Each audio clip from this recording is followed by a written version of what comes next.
Bismillahirrahmanirrahim. Assalamualaikum warahmatullahi wabarakatuh.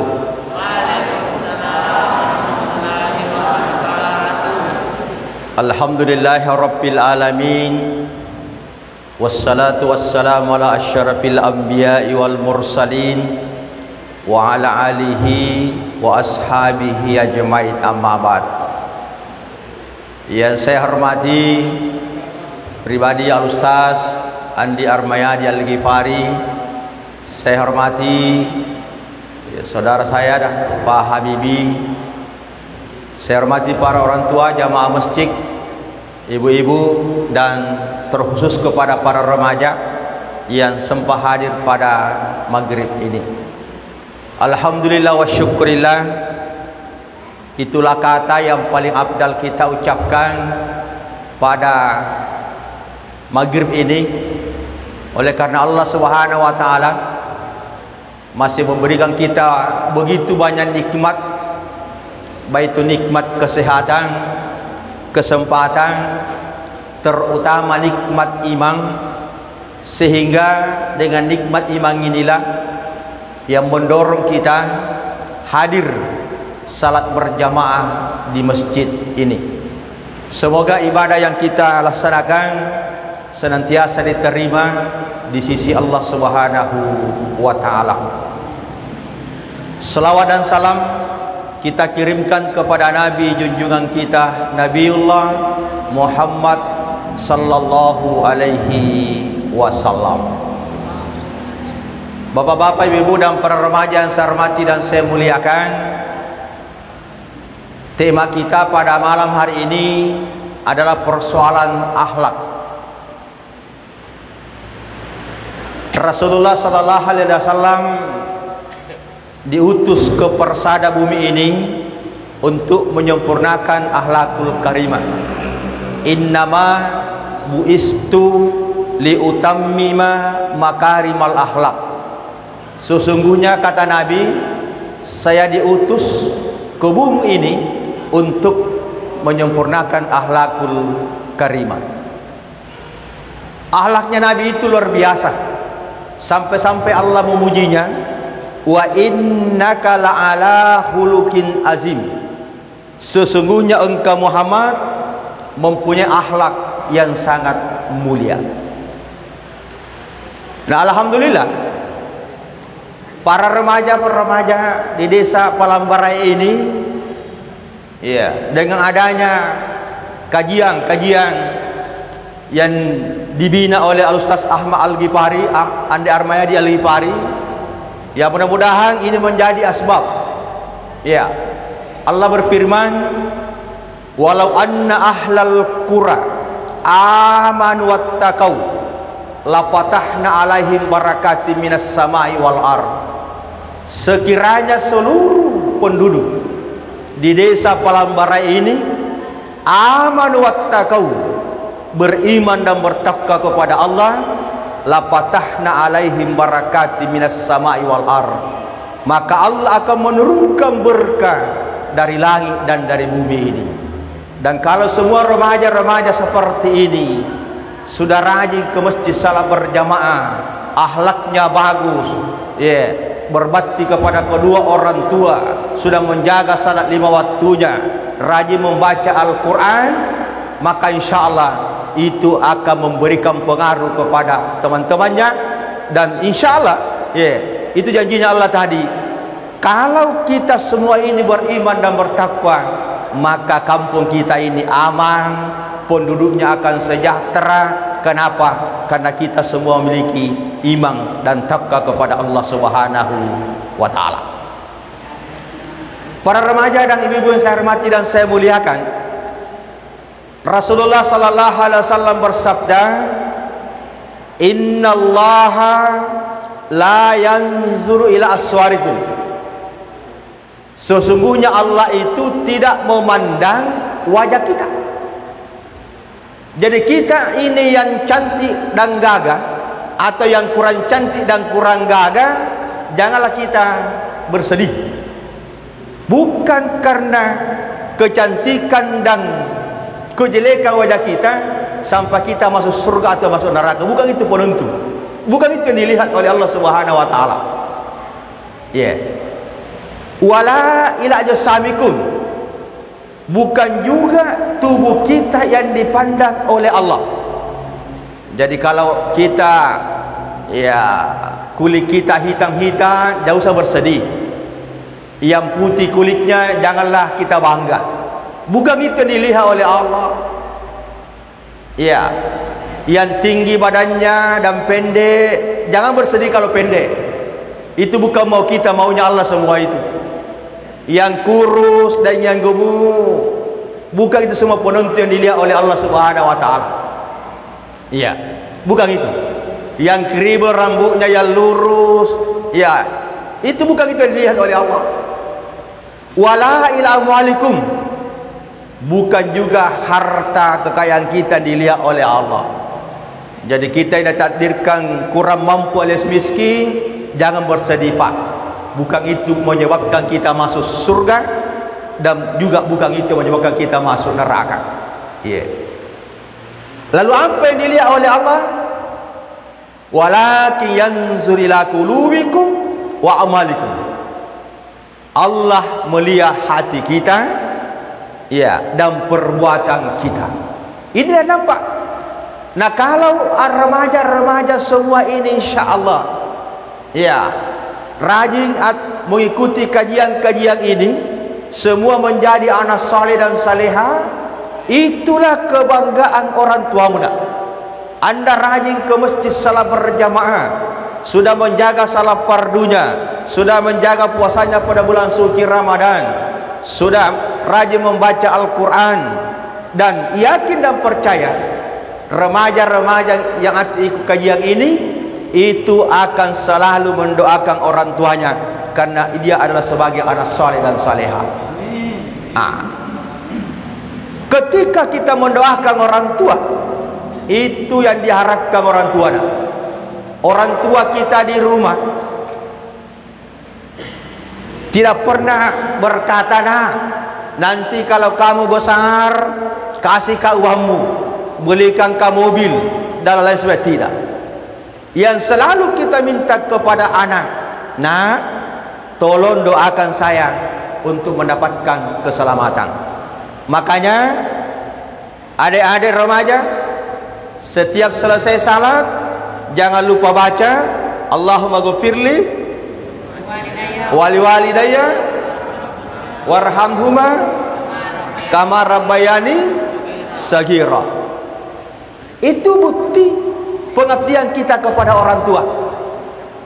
Kita ini bisa begini, saya bisa duduk di sini, Andi Armiadi bisa keliling di mana-mana ceramah, itu karena doa orang tua. Pak Desa bisa naik ke Pak Desa karena doa orang tua. Kita ada orang menjadi kaya karena doa orang tua. Makanya berbaktilah kepada orang tua. Salah satu diantaranya, doakanlah dia. Yang kedua, jangan sakiti hati orang tua kita. Tidak boleh paksa-paksa, mak belikan ke HP, ganti HP ku ada lagi canggih. Tidak boleh. Tidak boleh. Harus sesuai dengan kemampuan orang tua kita. Jangan membuat orang tua kita sakit hati gara-gara kita.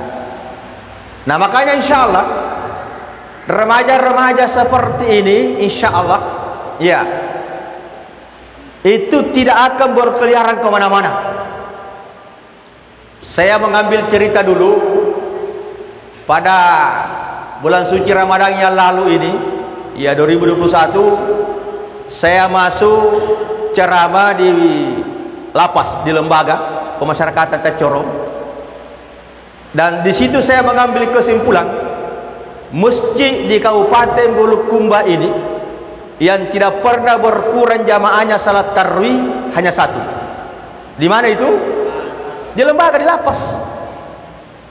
Pun sampai terasnya di luar pun Ternyata setelah saya ceramah tarwih, saya ngobrol-ngobrol dengan petugasnya, penghuni lapas pada bulan suci Ramadan yang lalu 500 orang lebih. Di antara 500 ini 400 orang lebih masuk di lapas. Penyebabnya apa? Sabu-sabu dan narkoba. Iya, banyak remaja-remaja. Tapi insya Allah remaja-remaja binaan Andi Armadi di desa Pelambarai itu jauh dari situ. Makanya saya mengajak kalau ada keperluanmu di luar malam, paling lambat jam 10 pulang makin. Jangan makin tinggal di warung kopi sampai jam 1 jam 2 malam. Kira-kira apa mau dikerja di sana? Banyak pengaruhnya. Nah, insya Allah remaja-remaja yang aktif mengikuti kajian ini, insya Allah kita doakan jauh dari hal-hal yang kita tidak inginkan. Ya, pengaruhnya di luar, sabu-sabu, narkoba, begal, ya, apalagi lain-lain, itu semuanya itu kita hindari. Kenapa? Salah satu kebahagiaan orang tua kalau anaknya taat dan patuh dan tidak pernah melanggar, apalagi berhubungan dengan kepolisian. Kalau ditangkap kena, oh sabu-sabu yanu, oh mencuri yanu, ditangkap sama Pak Kapolsek, ditelepon orang tua susah dan malu nak. Itu kita bagaimana senantiasa menjaga nama baik orang tua kita dan dirimu sendiri. Nah, jadi saya kembali, yang dilihat oleh Allah adalah kulubikum, hati kita dan perbuatan kita. Nah, itu nampak nak? Kalau akhlak kita baik, itu nampak. Oh, bagusnya anaknya ya, rajinnya ke masjid, sopannya kalau bicara, itu nampak dilihat oleh orang. Dan orang tua gembira sekali kalau dicerita anaknya dengan baik seperti itu. Nah, jamaah yang saya hormati dan saya muliakan, hadis Nabi persoalan akhlak ini, Nabi sallallahu alaihi wasallam bersabda, salasum mim makarimal akhlak indallah. Ada 3 akhlaknya Rasulullah yang sangat mulia di sisi Allah Subhanahu wa taala. Kalau kita mampu mengamalkan ini, maka kita dimuliakan oleh Allah. Kalau Allah yang muliakan kita, maka sudah pasti kita nak selamat dunia dan akhirat, bahagia dunia dan akhirat. Kalau Allah yang memuliakan kita, karena biar seluruh masyarakat desa Pelambarai mau menghinakan kita, mau menjatuhkan kita, tapi kalau Allah sudah mengangkat derajat kita, memuliakan kita, tidak ada yang bisa menghinakan atau menjatuhkan kita. Sebaliknya, kalau Allah yang menghinakan kita, kalau Allah yang menjatuhkan kita, biar seluruh masyarakat desa Pelambarai mau mengangkat kita, itu juga tidak bisa. Ternyata akhlaknya Rasulullah ini, insya Allah penyebab kita akan dimuliakan oleh Allah Subhanahu wa taala. Bagaimana akhlaknya Rasulullah dalam hadis ini? Yang pertama, anta'afwa amman zalamaka, memaafkan orang yang pernah menzalimi kita, memaafkan orang yang pernah menghina kita, memaafkan orang yang pernah menyakiti kita. Wah, berat itu ya Pak Ustaz. Karena beratnya dan mampu kita lakukan, maka kita dimuliakan oleh Allah. Ini orang-orang atau remaja-remaja yang aktif kajian-kajian seperti ini, insya Allah namanya tawuran itu tidak ada lagi. Ya, bombe antar satu dan lain, insya Allah tidak ada lagi itu. Ya, kenapa kita ihwa? Innamal mu'minuna ihwa, kita ini bersaudara. Tidak boleh baku bombe antara satu dengan yang lain. Tidak boleh kita ini bermusuhan antara satu dengan yang lain. Tapi kita harus saling memaafkan antara satu dengan yang lain. Itu akhlaknya Rasulullah. Ya, dalam beberapa riwayat dijelaskan membuktikan bahwa Nabi itu mempunyai sifat pemaaf, sekalipun disalimi, dicaci maki oleh umatnya, Nabi maafkan umatnya sebelum umat itu minta maaf kepada Rasulullah. Mau dimuliakan oleh Allah, ikutilah Rasul. Contoh, suatu ketika Nabi kita Muhammad sallallahu alaihi wasallam, ya, dia dalam perjalanan. Di tengah perjalanan, Nabi menemukan seorang orang tua tidak bisa lagi jalan, poso nih, dalam terik matahari. Nabi tolong orang tua itu. Bagaimana caranya Nabi mau nolong? Tidak ada motor, apalagi mobil. Terpaksa direnge, teman-teman, direnge. Bahasa konjo dan direnge, dende. Iya, digendong di belakang. Dalam perjalanan Nabi kita sudah capek, poso, Nabi terenge teman-teman. Orang tua ini ceramah, bilang, nah, ada itu orang namanya Nabi Muhammad, jangan makin percaya nak, dia itu orang gila, orang sinting. Nabi tadi ini pak, coba kita kapan dibuang ke belakang, elok kau mati terserah, ini tupa posok bantu kau, lalu kamu bilangin saya ini gila.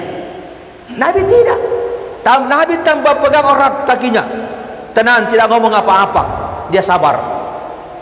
Setelah sampai di rumahnya orang tua ini, dikasih duduk baik-baik, setelah tenang perasaannya orang tua, baru Nabi berkata, Pak, sayalah ini Nabi Muhammad. Kaget orang tua, wih, orang baik pak tahu makasih pada Nabi Muhammad. Tak ada pengakan, mohon maaf nak, ternyata saya selama ini salah, orang baik paling. Karena seandainya Nabi Muhammad bukan orang baik, bukan pemaaf, maka pasti dibuang itu orang tua di jahat. Ini milikilah siapa pemaaf ini nak. Jangan ada tawuran antara satu dengan yang lain. Iya, tapi kita harus saling memaafkan antara satu dengan yang lain. Kesalahpahaman pasti terjadi. Ya, jangankan kepada adik-adik sebagai remaja, suami istri saya di rumah pasti ada kesalahpahaman. Tapi bagaimana kita menyelesaikan itu?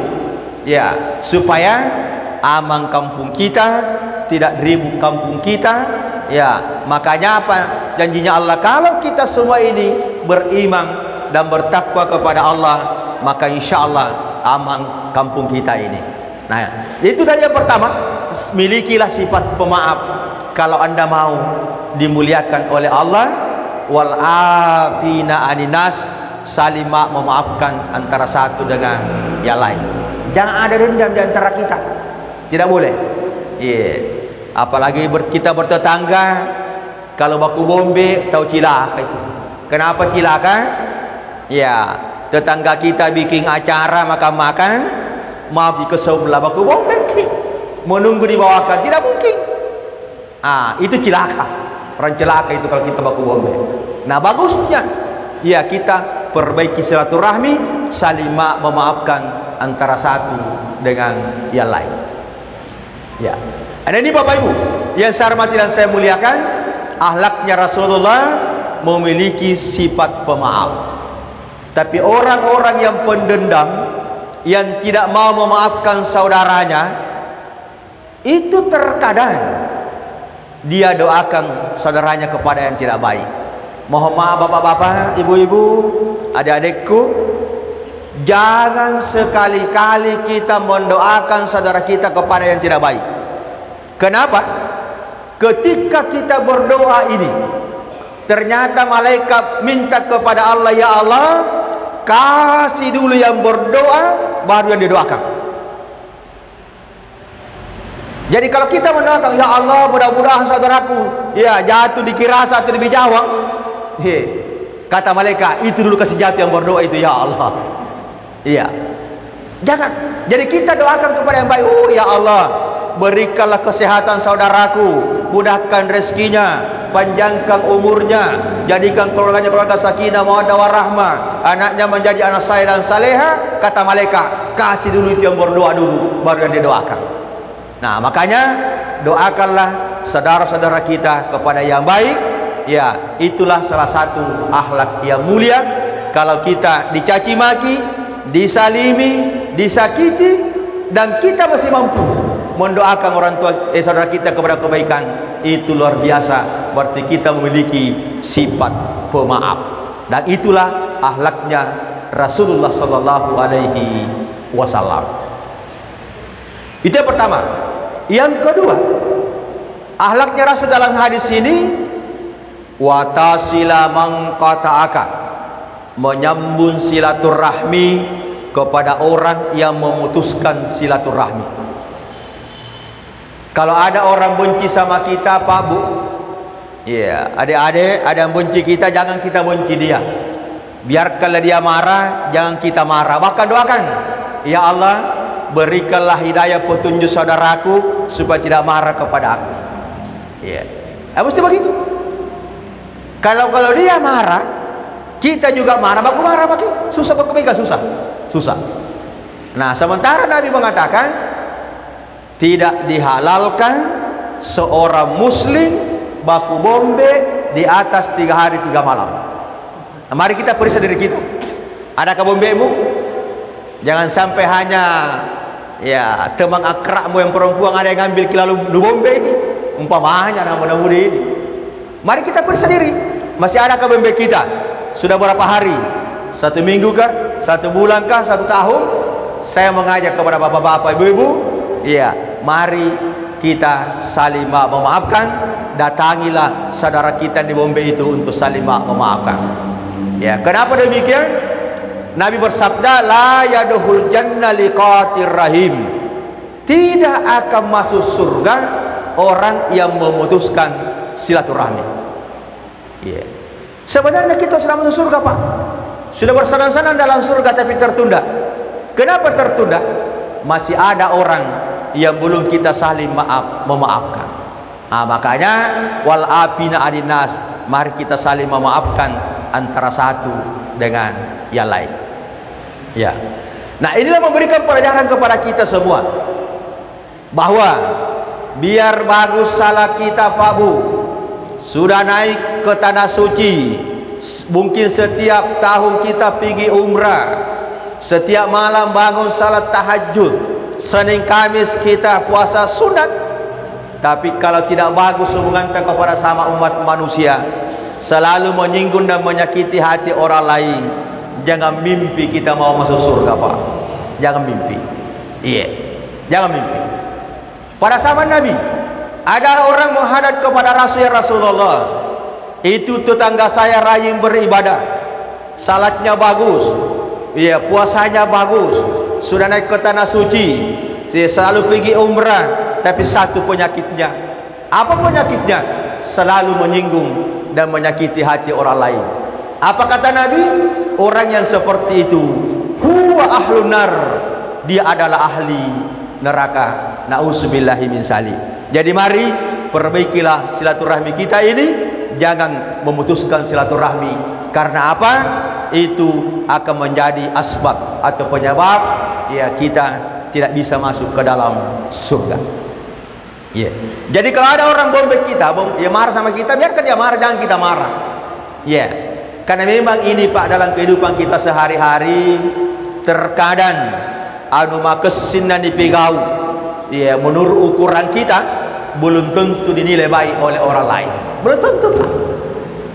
Menurut kita sudah bagus kita lakukan. Yang kita lakukan, orang nilai kita belum tentu.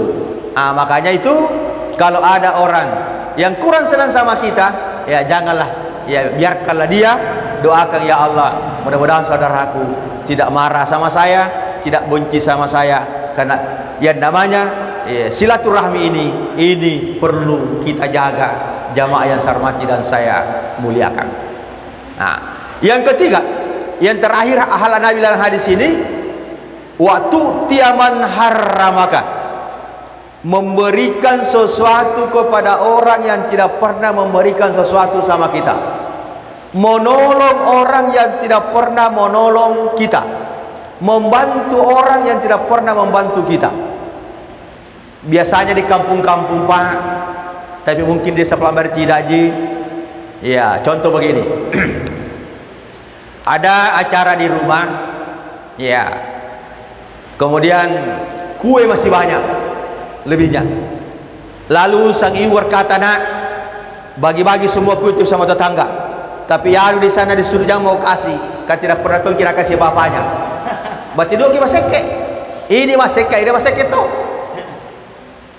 Hadis ini seakan-akan Nabi berkata, siapa yang tikir iga tahu maseke-seke bali walata pak diolo kiring kepakiria murehi pakiri susure aja ki pilih-pilih kau akan dibagi-bagi. Kenapa? Kita tidak tahu ketika kita butuh pertolongan, kita tidak tahu siapa yang akan menolong kita, Pak. Biasa kali itu orang yang kita harapkan menolong kita dan bantu kita. Dan terkadang orang yang kita tidak harapkan, alhamdulillah justru dia yang menolong kita, Pak. Dia tolong kita. Jadi kau angkat dia bagi-bagi, aja kita pilih-pilih. Yang mau dikasih jangan mianu. Ya, jangan kita. Kenapa? Karena jangan sampai suatu saat kita malu sendiri. Kenapa? Orang yang kita tidak kasih apa-apa, dia yang menolong kita. Nah, jamaah yang berbahagia. Lalu etikanya ibu-ibu, kalau ada orang kasih kita apa-apa, suka atau tidak suka pemberian itu harus diterima dengan hati yang senang. Hati yang senang. Nah, dalam hadis katakan begini yang artinya, ibu-ibu dari kongka kina subuh taruh mega waina kira tu bali bolata. Terutama ibu-ibu, kalau ada kimasa yang aromanya keluar dicium sama tetangga, usahakan bu kasih tetangga kita. Kalau biasa mataja itu, eleman remak kali bapak nak tunggu dulu mana. Tanya-tanya lu balik bola sama kali ungkap den rumah bu, ibu upah yang sampai nak bawakan kisah sebentar. Kasih perbanyak waktu airnya. Tapi terkadang ada orang akan apau, naremo gitu wae namani. Narema kiutin aja jepuk di. Jangan lihat itu bu. Airnya atau jepuk nak terima dengan hati senang, insya-Allah narek kemarin nu kita tarimai. Pak berena pada tarupa tahu bahaja sangadi kuang kanan re narek itu. Tapi narek kekecewakan. Nanti ka kiuti. Bela upir ka we paling sundi. Dei ku puju tu pakutu. Di mundri mandre sokko namanu de nareki. Mage kecewa. Ya, jadi kalau ada kasih ke apa-apa bu, kita tidak suka barang itu, sedekahkan kepada orang lain. Jadi kita bersedekah gara-gara pemberian saudara kita. Jadi terimalah dengan hati senang, karena orang yang memberi juga senang hatinya, bahagia. Ketika, alhamdulillah agak situ mai memberi, itu kita senang, maka yang memberi juga senang. Jadi kita sama-sama senang. Nah makanya bapak-bapak, ibu dan adik dermanya saya hormati dan saya muliakan, milikilah akhlakul karimah ini. Jadikanlah Rasulullah sebagai suri teladan, contoh teladan. Kenapa? Maka Nabi kata, man ahya sunnati faqad ahabbani. Siapa yang menghidupkan sunnahku, mengamalkan akhlakku, kata Nabi, faqad ahabbani, berarti dia telah mencintaiku. Wa man ahabbani, dan siapa yang cinta kepadaku, kata Nabi, kana ma'ya fil jannah, maka saya akan sama-sama nanti dalam surga. Dan saya yakin kita semua ini mau masuk ke dalam surga, tidak ada yang tidak mau. Maka kuncinya adalah jadikanlah Rasulullah sebagai suri teladan, jadikanlah Nabi kita sebagai uswatun hasanah, acuiri tau salamai igaru Nabi kita Muhammad sallallahu alaihi wasallam. Kalau kita amalkan akhlaknya ini, hidupkan akhlaknya ini, maka insyaallah Nabi itu bukti kita cinta kepada Rasul. Dan janjinya Rasulullah, siapa yang cinta kepada aku, maka saya nanti akan sama-sama dalam surga. Semoga insyaallah kita semua ini akan menjadikan Rasulullah sebagai suri teladan, contoh teladan, hidupkan amal akhlak beliau, maka insyaallah di akhirat nanti kita akan masuk surga bersama Rasulullah sallallahu alaihi wasallam. Bapak Ibu dan remaja yang saya hormati dan saya muliakan, karena waktu yang membatasi kita, maka saya kira inilah yang saya sampaikan pada kesempatan kali ini.